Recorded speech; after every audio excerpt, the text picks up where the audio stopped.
I'd love to learn more about who are the artists from the regions that are so popular that we might not be hearing about because we're in the diaspora. There's always a lot happening here in the region. Like really, the listening habits are quite interesting on what's happening on this side of the world. It is interesting, right? There are artists that hit in Morocco that don't hit in Lebanon, or artists that hit in Saudi that don't hit in Egypt. In the Arab world, the number of releases consists of only 1% of all of the songs in the entire world. So your chances of shining in that part of the world are a bit higher if you're doing things right. Shut up and sit down.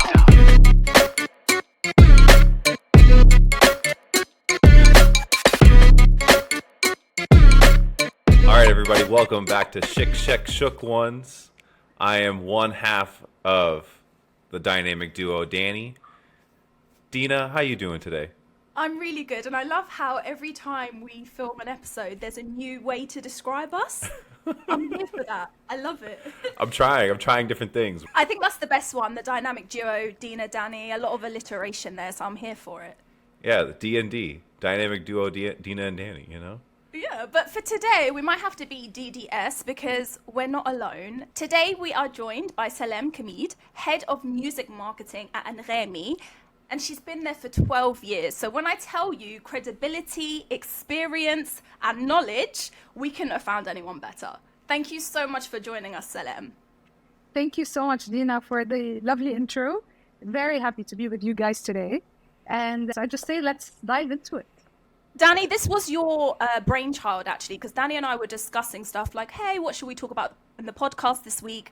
And then he was like, let's really dive into the listening habits because Danny lives in America, I live in the UK, and then obviously we talk a lot about the region, the Middle East and North Africa, but neither of us are actually there. But you are, Salam, and you obviously working for Anghami have so much knowledge, so many stats on what's actually happening in the region, right? Yes, exactly. There's always a lot happening here in the region. And like really, the listening habits are quite interesting on what's happening on this side of the world. But before we dive into that, Danny, we want to ask Salam some questions to see if she actually has That's good right. taste in music, right? Let's see what we got. Yeah. Do you want to ask her first, Danny, or shall I interrogate her first? I don't know what the questions are anymore. So Okay, well, fine, I'll do it. Salam. Deana's running this whole episode. Dictator Deana today. Okay, khalas, Salam, I'm going to ask you some questions that's going to help me realize if you have good taste in music, okay? Can't just assume because you work at Anghami that you've got good taste, right? First one is, what is your favorite song? Favorite song? I would say right now it's still بسرح واتوه by Key. After 2 years of them launching that album, I still listen to that album. Egyptian, love it. Tick. Love it. Deana's so happy right now. And then, is there a song that you hear and you absolutely can't listen to it? Something you really, really hate? You can't put the head of marketing for Anghami on the spot. You're killing business opportunities doing that. Come on, man. Doesn't have to be Arabic. Okay, I can answer that one differently. So there is a song that I heard for the first time, and that's something that was very common to a lot of people, by the way. There is a song that I heard for the first time and I did not like, but later on I really loved, which was Al-Bakht by Wegz. So Al-Bakht was really a song. So it happened to a lot of people. So they listened to it for the first time and they're like, oh my God, I really do not like this. But then it literally grows on you. Like I cannot explain how it grows on you. And I'm so, yeah, I know. It's a shock. I know. But then it was like part of my top songs for the rest of the year. So yeah. You saved yourself, Salam. I was very close to leaving this call. No. I told you I'm going to answer it differently. I'm not going to tell you about something that I still hate. I love the song. I just did not get the hype at first. Okay, I did not get why people love it, but then just seriously. And I'm like, yeah. I cannot explain. And I asked a lot of people around me, and a lot of people, at least here, like, some people had the same opinion. And I'm like, okay, I'm not the only one. But then really, I can show you. It's part of my top songs, still in my likes, up until this day, 2.5 years later. It's still the most streamed song of all time on Anghami, no? All time. Yep. Last question then. So you were one of the contributors for Danny's Rolling Stones list. What's Yes. one song you really wanted on the list that might not have made it? Oh man. Wow. Wow. Actually, I was Don't say Angham. no, I will not. I will not say that one. Actually, that list really ticked like all of my boxes. It really, as a millennial kid who grew up with these songs, and as an adult now who still listens to a lot of hits. So yeah, I'd probably say, Danny, I'm not sure if you have my favorite karaoke song on that list. I forgot. No, karaoke unfortunately was one of the ones that ended up getting cut, which I was not happy about, but it happened. It happened, yeah. Here you go. The best thing, by the way, about this recording is that both Salam and I have subtitles on our faces. I love the way we both keep going. Everything is really shocking. Yeah. I think with that, we got a good sense of Salam's musical taste. And I kind of want to dive into a little bit of this conversation because, as Deana mentioned at the top, we all live in very different places, but still consume some form of Arabic music in some kind of way. And it got me thinking a little bit about how each of us in different communities are consuming very different artists or very different types of Arabic music, and what does that mean for our consumption, and what does that mean for Arabic music as a whole? Obviously, there's many genres and many artists that live under that large umbrella term of Arabic music.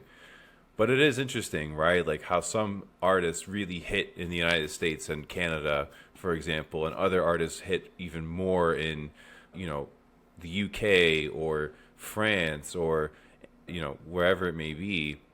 But then none of those artists might hit in the actual region itself of the Middle East and North Africa. So what is that? And even within there are artists that hit in Morocco that don't hit in Lebanon, or artists that hit in Saudi that don't hit, in Egypt or something along these lines.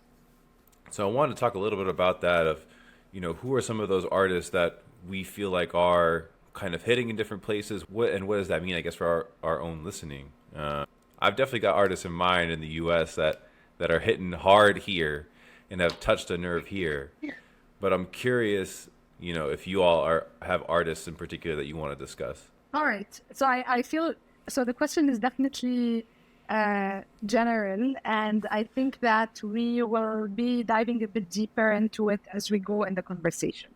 So if I want to look at first glance at what's happening here in the region and who are the artists from the diaspora who are making it here in the region. And just between brackets, something that I would love to mention, that it's really not easy to be an artist in the diaspora and trying to make it in the MENA region. I mean, artists have a very strong presence on socials in general, and for them to make it in the MENA region, they really have to have a strong offline presence. So the offline presence really makes a difference as much as the online presence. And not only that, it's definitely the culture. It's how much they relate to the culture that's here, rather than the diaspora culture and being an Arab in the diaspora. So that's a very fine line, and this is why it's hard for artists in the diaspora to really make it in the region.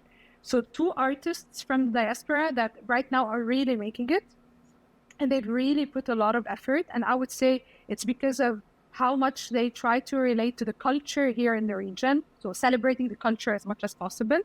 These two names are Saint Levant and Elyanna. So Saint Levant, I remember, him always being a very big advocate of his Palestinian and Algerian roots, even before everything happened in Palestine. And I remember he even had a TV interview in the US where he was talking about it. He was really vocal about everything. And plus adding all of this into his music. So with his album From Gaza with Love, even he had a few singles, Going to Haifa and the Tesla. So he has a few songs where he really incorporates the culture as much as possible. And this is what really made him very relatable. Plus, obviously, the production And the music is very catchy. It's really nice. The unique vibe that he went for of mixing three languages, so between English, Arabic, and French. So the people from Lebanon relate to him. The people of North Africa relate to him. The people of Dubai relate to him. So like he really nailed it. So that's on Saint Levant. The second artist is Elyanna. Elyanna has been obviously very consistent when it comes to her releases, her concerts, even the associations that she makes. So she created the brand of Elyanna. So she grew herself to become a brand, similarly to Saint Levant, always associating with her Arabic roots and trying to grow Arabic music in the diaspora and in the US as much as possible. So these two people have really made it because they've been always very big advocates and really, I would say, they've been very loud about this. Not saying other artists are not, but probably it's the mix of the music that they created with the production, the people behind them, akid. So this entire mix has really helped or led them to being very popular even here in the region. Elyanna's latest hit, Gannini, was the breakthrough, I would say, especially this year, which was within her latest album, Wulidtu. And her album, Wulidtu, made it to the top 10 albums of the year on Anghami this year. So to tell you that it's made it alongside A Mechanic of Amr Diab, alongside Hormon Saada by Tamer Hosni, Rami, etc., so on and so forth. So there's the full list. Elyanna made it as part of the top 10. Yeah, I think she made it at number 8 or 9, something like this, which is a very big milestone. Yeah. And it was something really worth celebrating. I'm really glad that you mentioned the top 10 because you mentioned Amr Diab, Rami Sabri and Tamer Hosni, and that's something I'm really interested in diving in because they're Egyptian. Is that why, Deana? You know what? I didn't even think that. No. What's up with you and Egyptians today? Why'd you hate me? I don't hate you at all, man. It's an easy layup. It's an easy alley-oop. It was. I set myself up for that one. I'm really interested that you said that because as much as we're fans of Elyanna and Saint Levant, I think sometimes it feels like they're doing really well, but we kind of forget about the artists from the region that are owning their region as well. Because I've mentioned to Danny a few times, I've seen articles, I've even made videos about these articles where I feel like the artists from there are kind of like ignored, when actually I'd love to learn more about who are the artists from the regions that are so popular that we might not be hearing about because we're in the diaspora. Okay. So the number one artist, so I would say it's Anghami, but I would say also globally is Amr Diab, because we first locked the deal with Amr Diab in 2022. And obviously you as an Egyptian and all of us in the rest of the MENA region, we love Amr Diab. We love his music. I mean, since he first started up until today.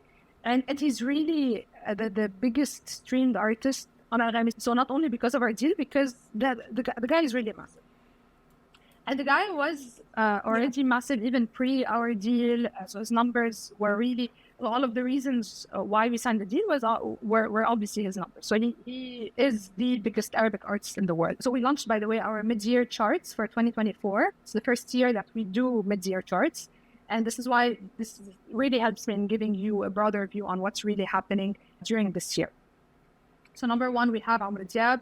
There's Elissa, who is definitely a very well-known pan-Arab artist, and she constantly has concerts outside of the region. Also, she recently was in Spain, and she has like multiple concerts around the world. And next, we have many Egyptian artists. Rami Sabri at number 3, Tamer Ashur with Hagili Mawgua. So Tamer Ashur started the year with Hagili Mawgua and stayed consistent with Hagili Mawgua, staying at the top of the charts. So really competing with Mechanic of Amr Diab. So it was really big. Next, we have Shireen with her. So she had a lot of hits from back catalog that made it again this year with Sabri Adil, Kalam Aine, etc. Asala, Rami Gamal, Aysam Sasa, Mahraganat, and Ahmed Saad. So these were the biggest artists of 2024 so far. And many of them are Egyptian. The majority is Egyptian. We have, so the majority is Egyptian, yeah. But I guess even of the new wave, Salam, like it's interesting because, you know, obviously, those artists that you mentioned are all massive, massive, massive pop artists that have either been around for so long, or, for a lot of us, it's people that our parents exposed us to, or that we also came up listening to. I'm always curious because, for me, like when I mentioned to folks, Al-Bakht by Wegz was huge, obviously, right? People, I've talked to people here in the U.S. where they've been like, who's Wegz? I've never really heard of him, blah, blah, blah, where, Deana's making faces at me being like, how could people not have heard of Wegz? Like, that kind of thing is interesting to me where I'm like, are people like that? Are people like him getting lost in that kind of the global conversation, or people like Marwan Musa or Grande Toto is a great example where Grande Toto obviously is like probably one of the biggest artists period right now. But you talk to a lot of folks in the US diaspora, and unless they're following Arabic music and specifically Arabic rap very closely, they don't know who he is. Yeah. But if you look strictly at numbers, he has maybe, 10 times the followers of, Elyanna or Saint Levant. That's not knocking them. It's just a matter of, the numbers. People can look it up. So I'm curious what that kind of looks like from your vantage point, or what you all think that sort of means. Because to me, like, that's really interesting. Like, how is that? Or Distinct, for example. Distinct is someone who is part of a diaspora community in Europe who is obviously huge. Mm-hmm. But, even here in the U.S., people are not as familiar maybe with his music unless you are Moroccan or you are North African. You're paying close attention to that. So those sorts of things, I think, are just, those nuances are so interesting to me, that we're consuming things in such a different way, or we have a very different perception of who is a massive artist versus who is, still kind of on the rise, or hitting in certain places more acutely than others, and that kind of thing. Because, like, Deana, for you, I'm sure, you all know Distinct pretty well in Europe. Even when he has a concert, before you know it, it's sold out. Yeah. Yeah. So to answer your question, I've run like a study on that. So before our podcast. So I looked a bit at the listening habits of the people of the diaspora. So the people of the diaspora, the artists, the albums, and the songs that they listen to are really interesting. So Wegz, for instance, ranks among the artists at number 44, which is quite low. If you compare for Wegz, exactly. So if you see the names of the artists, the people of the diaspora, they tend to listen to a lot of back catalog more than the latest releases. And if you want to look at Al-Bakht specifically, so it's not ranking so low. So it's at around number 30 in terms of numbers, quite similar to, so quite close to Al-Shami as well. So not far from Al-Shami. But in terms of listenership to Wegz in general, so you would see artists that were more popular, I would say, in the early 2000s and early 90s. These are the artists that are mostly listened to by the diaspora. So I dived even deeper, and I looked at the top albums and releases that are listened to by the diaspora. If you look at the top 500, you would find 482 releases that are before 2024. Releases that are from, that are really, really older. To give you an example, Amr Diab's Tamalli Ma'ak album is at number 3 of the top streamed albums by the diaspora. Oh my goodness. Yes. Fairuz. We love nostalgia. Well. We love to think of the good old days. Yes. Yeah. There's really, even I would say, I'm really looking into this list as we speak. Even Elissa's album Halit Hub from 2014, Nancy Ajram's album from 2021, Elissa As'ad Wahda. So all of these releases, they're not really new. I'm not saying that diaspora does not listen to new things. They do listen to new things, but as long as these releases have made a huge impact in their home country, if I might say it this way, they're gonna automatically go ahead and listen to it. So I remember even in COVID, so I ran also a study on the diaspora to see what they're listening to. They were listening to Muntlari, they were listening to Ziad Bushri's song. I forgot, it was a soundtrack, very well-known soundtrack. Yeah. So the hits, exactly, Shahak, thank you. So the biggest hits here in the region that were somehow new, but they were like massive in the diaspora, they were listening to them alongside a lot of back catalog. So I can go on and on talking about this. But yeah, I mean, Fairuz is number 2, if you want to take note of that in terms of artists. So you have Amr Diab, then you have Fairuz, then you have Asala, Nancy Ajram, Tamer Hosni, then you have Al-Shami. So Al-Shami is like creating a lot of buzz here in the region. So then it escalates directly onto the diaspora. So this is some really, really interesting insights. So there's a lot to talk about here. Yeah. I think what's really hard, and we talk about this all the time, is that we all get clumped into such a big category, and all of our listening habits are so different. It's not just looking at all the countries in the Middle East and North Africa, you've then got all of us in the diaspora, so it's so hard to decipher the data. But who's really popular in the region? As in, what do people, I know it's hard to answer this, but if I live in Egypt or Lebanon, etc., who are like the really popular artists from home? Or is it just the older ones that have been in the industry for ages? Al-Shami is massive right now. Al-Shami's got to be probably the artist.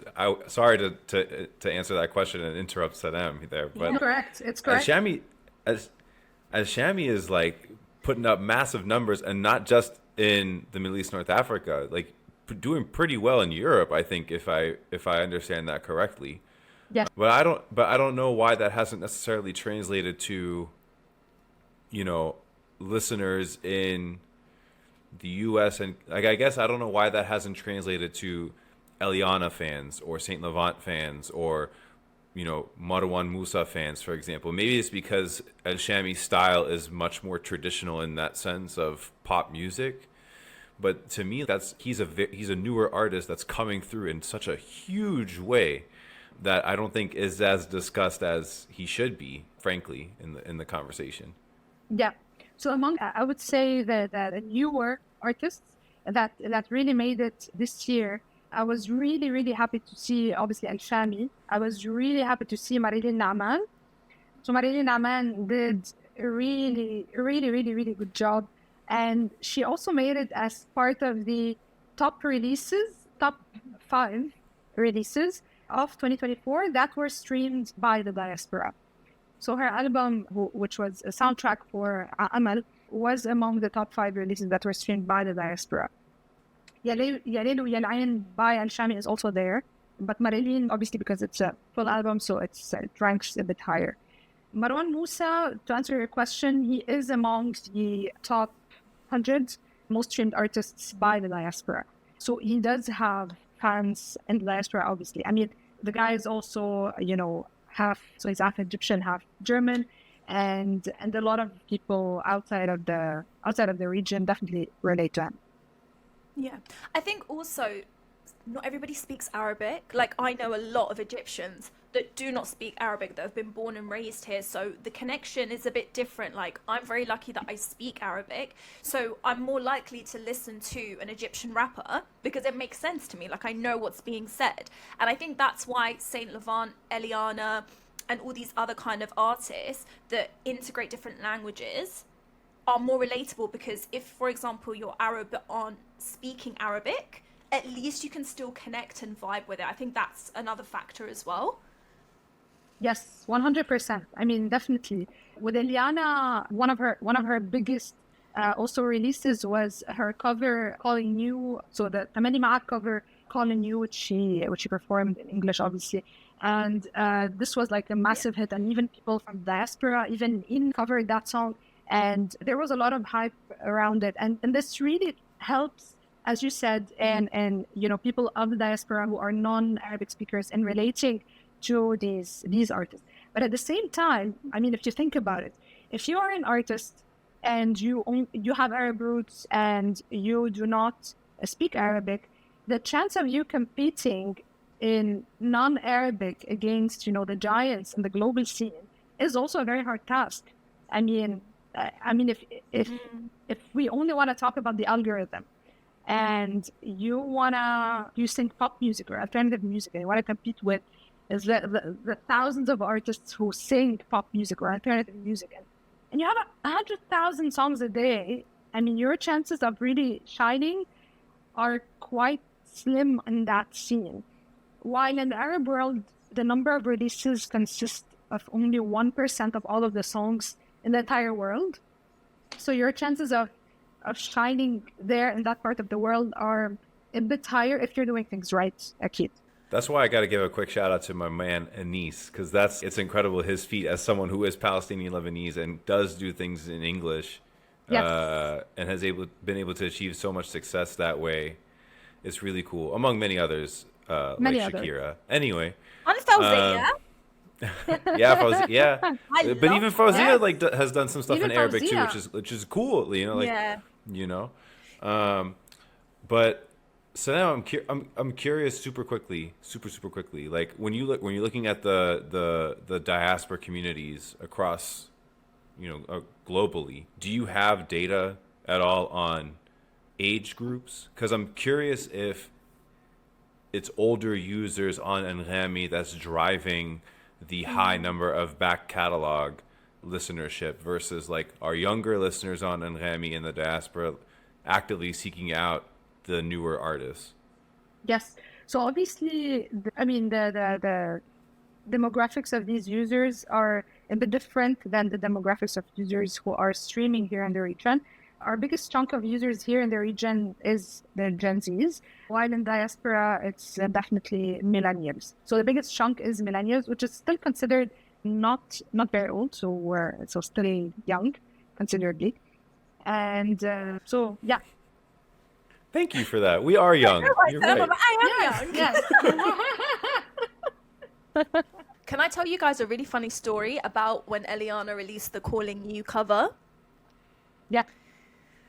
What do you got for us? I have a few friends that like kind of follow the region and the music scene because I go on about it a lot, right? And they're not Arab, they don't speak Arabic. And I remember when that cover came out, one of my friends sent it to me and she was like, oh my God, this is the most beautiful song. I love Elyanna. This is so original. I was like, shut up your mouth, Obama. I was like, this is Amr Diab's baby. I was like, as in like the song. Obviously it's innocent, but I just remember sitting there thinking, I was like, what? But anyway, that was just my story. As soon as you said Calling You, I was like, oh yeah, it reminded me of my friend. But I mean, even with that, it's interesting. Like Elyanna's bringing that song, or bringing, the Tamalli Ma'ak and Calling You by Outlandish, like that mashup cover. She's bringing that to a newer, younger audience that may not even know Outlandish ever existed. They might know, obviously, that Amr Diab existed, or even for audiences who are not Arab or not Arabic speakers, that they may not even know who he is. So it's interesting that that's happening. The one artist that I think is so fascinating in all this, and I'm going to harp on European diaspora communities and European artists who are making it big in Europe because I'm in the U.S. and that translation, that crossover has not happened as much as I thought it would. Soul King is someone who is just like so huge in Europe, right? But then I remember he came to the States and he performed at very small venues. I mean, it was very, very tiny venues, and even then didn't really sell out. And so I'm wondering, what does that mean, Granted, he performs in French primarily, so obviously linguistically that's a very different audience probably. But still, I listen to Bad Bunny. I don't know what the hell he says, but I listen to him.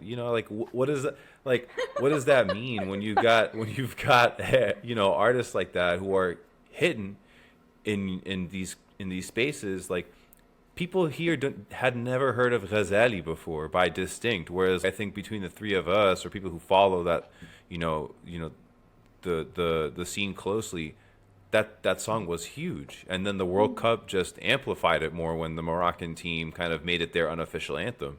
Yeah.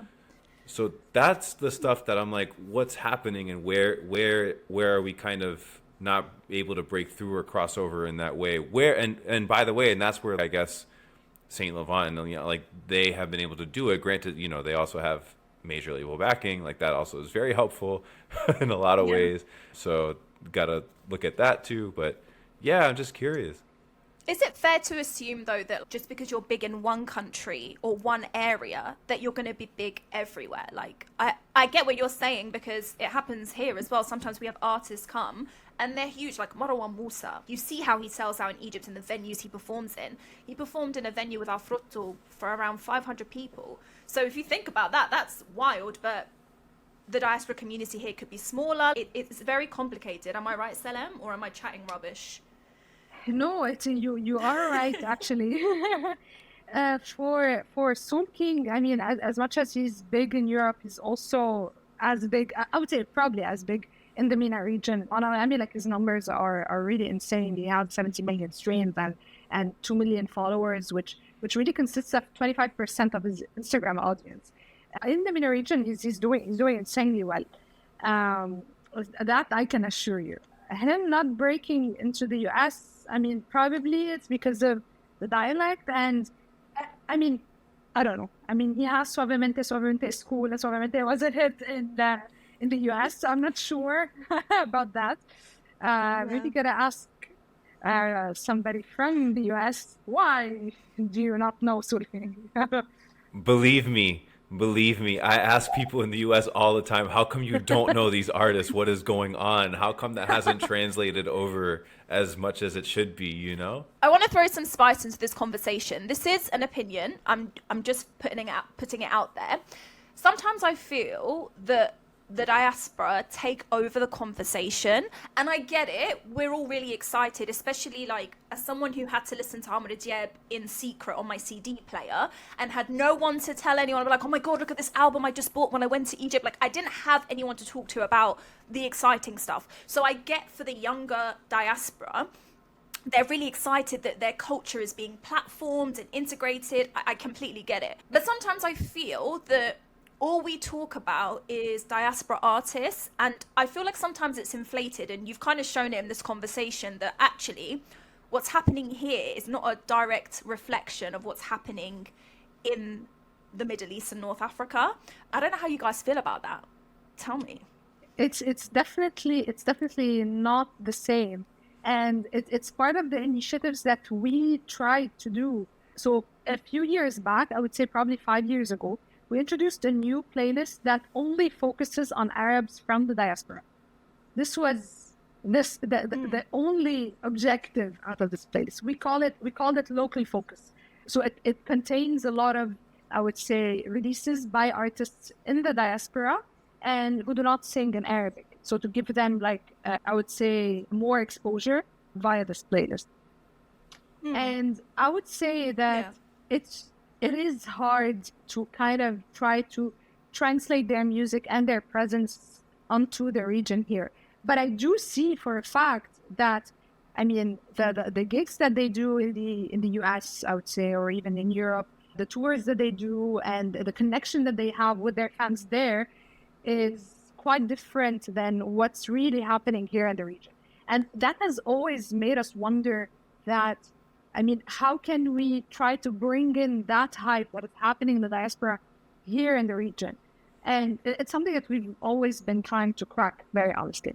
But even just outside of diaspora artists, there's hype happening with artists locally in the region. You know what I mean? There's like a massive hype happening there with a lot of the newer artists who are based, you know, either in Dubai or Egypt or Morocco or whatever, Saudi. And even then, it still feels as at times coverage of Arabic music, this again, which I really hate. It's just too large of an umbrella term to capture everything. Coverage of it tends to focus too much at times on diaspora without really looking at what's actually happening in the region itself.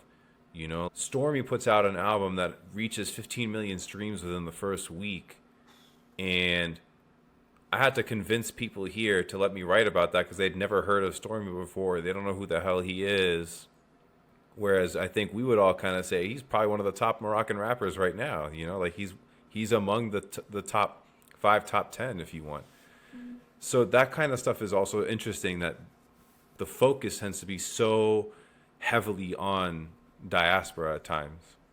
Yes, and it's one of the reasons why we even at Anghami, like we try to put some light on the artists that are showing a certain significant growth in a certain year.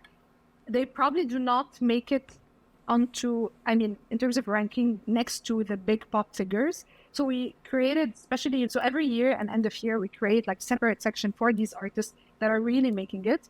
And I'm gonna give you a few names. I mentioned Marilyn Naaman before. I mentioned Anghami. There's also Too Late. Too Late has created like a massive impact with his latest Too Late album. is I'm going to interrupt you super quickly, but Too Late is interesting right now. I don't know if people are following the conversation. People either really love him or really hate him. It's really, it's interesting. I've not seen this divisiveness on an artist like that from the jump. It's wild. But he is creating They also a lot keep of pronouncing hype. his name as Talat. I don't know if it's right. Oh, really? Really? Everywhere it's Too Late. Like it's. I don't know. No, I'm probably wrong. It's. I'm probably wrong. Carry on, Sam. Yeah, I mean, I have his name in Arabic, like literally written in Arabic, and there's no. But okay. No, I'm sure you're right, but every time I see it, I'm like, ooh, Talat. So I wanted to mention that this guy, his album made it to the top 10 albums of the year, and I was really shocked. They said, he literally released his album, pre-mid-year charts. I really want to check the date, but he literally released his album before we released our charts. I would say probably in a month or two, like in a very, very short time. And then he created like this huge peak in streams organically. And he made it alongside Elyanna's Wulettu and Tamer Hosni's Hormon Saada, etc., etc. So he made it as part of the top 10. He's at number 10, which was insane. So he made it as part of the artists who were, among the breakthrough artists of 2024 for Anghami. We also have on there Halim Taj al-Sir. Also the growth that Halim made this year was insane. We're trying to be as inclusive as possible as we would. And also Saint Levant and Elyanna. And from the global scene, we have Macklemore, Artemis, Sabrina Carpenter, Madison Beer. We also like to cover who from the global scene is growing really fast here in the region. Yeah. Can I ask you, Salam, don't worry if you don't have this data right in front of you now, but with Talat, aka Too Late. Don't do this. I know what Don't do this. Once I start, I can't stop. But are most of his listeners from Egypt? Because he's an Egyptian artist, right? So I'd love to know if it's like homegrown support.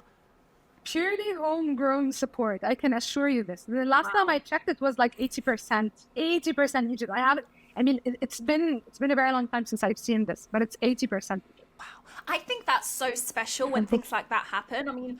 I'm not comparing anyone's success at all, but I think it's natural to want to dominate the world and be an artist that's there for everyone. But I do love it when I see an artist break out from their country and have so much support from their country. It's so nice. And especially with how quickly you said he's hit the charts, like that's really, really cool actually. You want to know who else has done that in Egypt? Isam Sasa. Isam Sasa his numbers are through the roof in Egypt. And it's wild. It's wild. Massive. And that's what I mean. Celebrate everyone's successes without kind of Americanizing or Britishifying the scene, because in reality, Isam Sasa would probably sell out the biggest of concert venues, but he might not in the UK unless he's, books it in a very highly populated Egyptian diaspora area. But I think this is why I was so happy, Salam, to get you on this podcast to talk about the reality that it's much more complex and much more varied than just the artists we see in America and the UK. I do want to take this time to make a quick PSA and say one thing, which is that when we say the diaspora, we have to be specific as people about which diaspora community we're talking about, because far too often we're saying the diaspora and we're only talking about U.S. diaspora. That's just in general. I feel like I keep seeing that conversation, treating it the diaspora as if they only exist in the U.S. when there's a massive diaspora in South America, there's massive diaspora in Australia, in Africa, across other parts of Asia, obviously in Europe. It's just interesting that we talk about diaspora in that way. And I'm like, bro, that's why we need to talk about these listening habits, because it sounds so different other places. Like Peso Pluma, bro. Peso Pluma, who is absolutely killing it, the scene, bringing regional Mexican music like to the forefront, right? This dude is Lebanese. All right, like it's a distant Lebanese, but his dad is of. Listen, I'm claiming whatever the hell I want to claim right now, bro. I remember that time I messaged you and I was like, Danny, can you guys stop taking over the conversation? Because every article I see, it's always from the perspective of American audiences. And it's, dude, other diasporas exist, you know? Yeah, like other diasporas exist, and it's been a weird thing to see Arab Americans and diaspora in the U.S. have an outsized and louder sort of presence Yeah. on this than others. Even though, you know, if you look at Europe, almost every popular artist in Europe is some kind of Algerian, Moroccan, Yeah. Tunisian, or whatever. You know what I mean? Like that's real. And so, what does that mean for? Yeah. Maybe Go that's ahead, why Deana. it is, Danny. Maybe we have a larger North African diaspora in Europe and a larger like Lebanese, Palestinian, Egyptian kind of diaspora. Maybe we need to investigate those numbers, actually. I'm sure that's what it is. I'm sure that, I mean, obviously that plays a role, right? Where Yeah. there's a much larger North African presence and diaspora communities in Europe than there probably are in the United States. And so those listening habits are going to be varied that way. Obviously, we could talk about this for hours. I want to be conscious of everyone's time. Salam, thank you so much for being willing to be part of this conversation. Is there anything that Anghami is working on, or anything that you're super excited about in particular that we should be on the lookout for? There are multiple initiatives, as always, that Anghami does, either to support local talents or to amplify, or always being associated with the biggest artists here in the region. So besides the regular interviews, the festivals that we're doing, all of our ancillary businesses that operate not only on the app itself, but also on the concerts and festivals level, such as the Biblos Festival that we had in Lebanon, and the many other concerts that we are doing, such as the Amr Diab concert in Abu Dhabi, and so on and so forth. You'll see more of these. We also have two other initiatives that we are really pushing heavily for. The first one is Saint Levant, which we launched last year. The pilot artist was Zayn, and we have more artists that are coming up in the lineup. So this concept is really exciting because we shed the spotlight on an artist that we really think deserves the spotlight a bit more. We record acoustic sessions of their music, and then we release them alongside an interview on Anghami, and we push them for literally an entire month on the platform. We have another interesting artist coming up as part of Saint Levant. I believe it should be coming out in Q4, and we can't wait to have it out. Another project that we're really proud of is Dance Arabia, which is a tribute to producers all around the world who have been producing dance music inspired by Arabic music. And so it's not only for artists, it's also a very big tribute to producers. And we've been heavily pushing these two projects, and we're really loving the hype that people are creating, especially around Dance Arabia. Because again, this genre is quite niche, but the people are really adopting it quite fast. So I would really advise you to listen to Oriental Deep House playlist on Anghami. You will really love it. It's gonna grow on you. And yeah, I mean, follow Anghami Akid, and always stay on the, up to date with everything that we do. And yeah. You heard it, folks. Follow Anghami Akid. You better do it. Salam, thank you so much. Honestly, it felt like we had all the answers to our questions, and you didn't even lag for a second. As soon as we asked you, you were like, blah, blah, blah, blah, blah. So we honestly respect you so much for coming on and sharing all that knowledge. And it's just so nice to be able to have this conversation. So thank you for being here. We have to find another way to get you on here. That's all I'm going to say. Yes. Get you back on here again. I would love to. It was really a pleasure. I did not feel like any sort of pressure or anything, like in terms of talking or even thinking what I was going to answer. It was really, really a pleasure, and it was like really chill. So thank you guys. Thank you, Danny, again for having me, and let's do this again for sure. Yeah, let's do it again. Everybody make sure to follow Salam on socials. Check out all the incredible things that she's working on. And Anghami would not be where it is today without her. I can confidently say that. So thank you, Salam. Thank you guys. Thank you so much. And thank you guys for listening to our episode. Make sure you share it, and don't forget, everything here is up for debate. So if you have something to say, let us know.